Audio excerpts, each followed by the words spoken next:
Morning, friends. Brian here from Guitars and Cigars.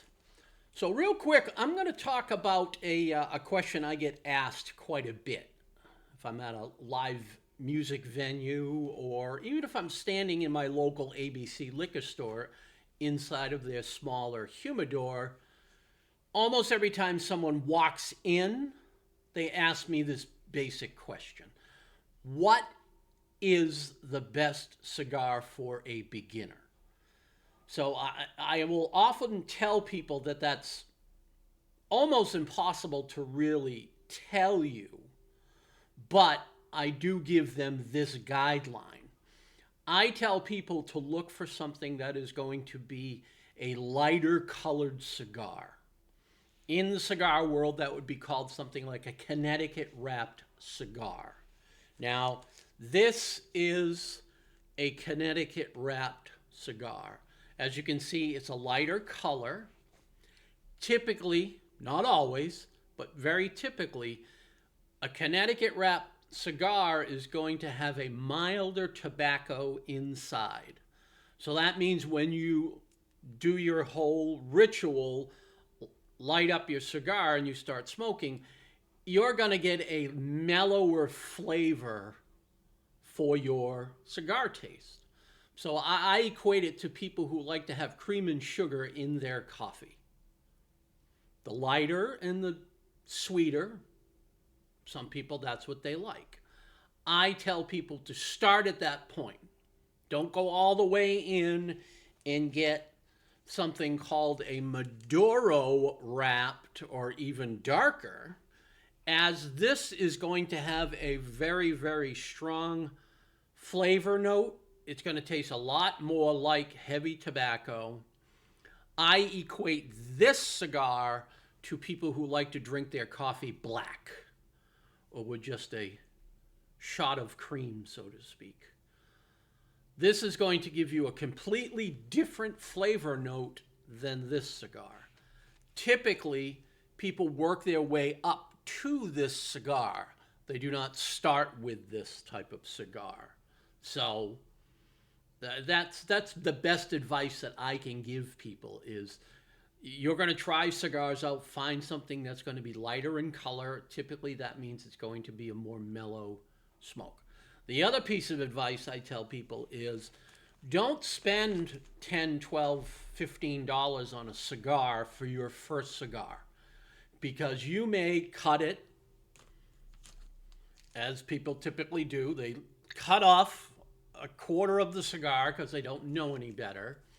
They get into it, and within 2 minutes, they're like, "Whoa, this is the worst thing ever. This is worse than getting a tax audit." Great. If you only spent $5 or $6 on a cigar, you're out $5 or $6. I don't know about you, but I know if I'm going to spend $15 on something and I really don't like it, I'm going to try to finish it. So that's another thing to take into consideration. I remember back in the day we were talking about cigars, because I've been smoking cigars a long time. One of the guys in the apartment said, "You know what? I'm going to go out and try smoking cigars." I gave him a little bit of advice. Next thing I know, he says, "Yeah, I went out and bought a whole box of Macanudos." I'm like, "How much did that cost you?" "Oh, it was $200. Oh, like, holy cow, you never smoked cigars before?" He's like, "Yeah, I'm a smoke eater. I can handle it." So shift ends, I go home, I come back 24 hours later for my next shift. What's sitting in the top of my locker at the department? A box of Macanudos with one missing, with a little handwritten note: "You were right, enjoy." Back then, that's what I smoked, so I was extremely happy with a free box of Macanudos. But that's the other thing to take into consideration is you're going to start with, don't buy something like a Garcia Vega, don't buy something like a Backwoods. Don't try that. I mean, there's nothing wrong with that type of cigar, but if you really want to get into the cigar culture, then spend $5 or $6, buy something halfway decent, really give it a try. And the other thing I can suggest is, typically, if you're in a smoke shop, you're not at, your local convenience store or whatever, you can usually talk to the staff that's on working that day at the smoke shop. We have a couple in Daytona, and I can tell you I've dealt with the staff on numerous occasions. I know quite a bit about cigars, so when I talk to them, I'm able to tell if they have a clue. That's one of the things I do when I see a new person in my local shops. I'll ask them a couple of questions. If they can answer them with any type of educated background, fantastic. I will then continue to have a conversation with them, and I will take their advice.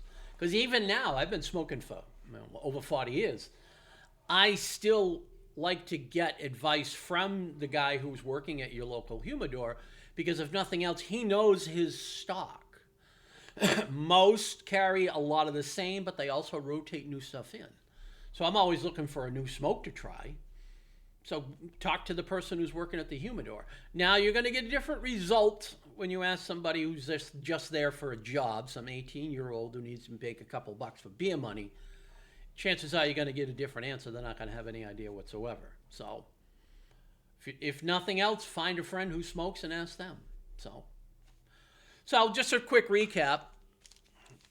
Heavy, very, very dark flavored smoke notes on a Maduro or a darker cigar. A mellower, for most beginners, a much more enjoyable smoke with a lighter tan-colored Connecticut wrapped cigar. So, all right, I hope this bit of information helps you guys out. We appreciate you here at Guitars and Cigars. This is Brian. Smoke long, live well, my friends.